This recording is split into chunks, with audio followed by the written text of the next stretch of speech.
Hi friends, మీకు ఈ video నచ్చితే లైక్ చేయండి, సబ్స్క్రైబ్ చేయండి. ఆరాధ్య దగ్గరికి వస్తూ ఉంటుంది. ఇంతలో అక్కడున్న ఆరాధ్య అయితే చిన్న అర్జెంట్ వర్క్ ఉంది, ఏమైనా చెప్పాలా నువ్వు అని చెప్పేసి అడుగుతూ ఉంటుంది.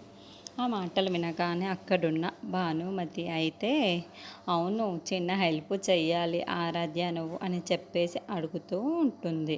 ఆ మాటలు వినగానే అక్కడున్న ఆరాధ్య అయితే ఏంటి ఆ హెల్ప్ అని చెప్పేసి అడుగుతూ ఉంటుంది. ఇంతలో అక్కడున్న భానుమతి అయితే నాకు తెలిసిన వాళ్ళకి నీ కంపెనీలో చిన్న జాబ్ ఇవ్వాలి, అదే నీ పిఆర్ఓగా నీ ఖాళీ ఉంది కదా, ఎలాగైనా సరే ఆ జాబుని నాకు తెలిసిన వాళ్ళకి ఇవ్వవా, తనకి అర్జెంటుగా పని కావాలి అంటూ అంటుంది. ఇంతలో ఆ మాటలు వినగానే అక్కడున్న ఆరాధ్య అయితే సరే ఆలోచిద్దాం అని చెప్పేసి అంటూ ఉంటుంది. ఇంతలో అక్కడున్న గౌతమ్ అయితే వాళ్ళ అమ్మ దగ్గరికి వెళ్ళి తను కానీ జాబు ఇచ్చిందే అనుకో, తను మళ్ళీ అని ఖచ్చితంగా అర్థం చేసుకోవాలి అమ్మ అని చెప్పేసి అంటూ ఉంటాడు. ఆ మాటలు వినగానే అక్కడున్న వాళ్ళ అమ్మ అయితే ఏమీ మాట్లాడకుండా సైలెంట్గా ఉండుతుంది.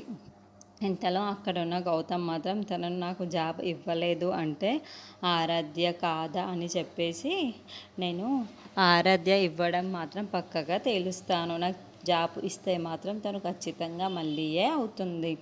జాబ్ ఇవ్వలేదు అని అనుకుంటే మాత్రం తను ఆరాధ్య కాదా అని తెలుసుకోవాల్సిన అవసరం నాకు ఎంతైనా ఉంది అని చెప్పేసి అంటూ ఉంటుంది.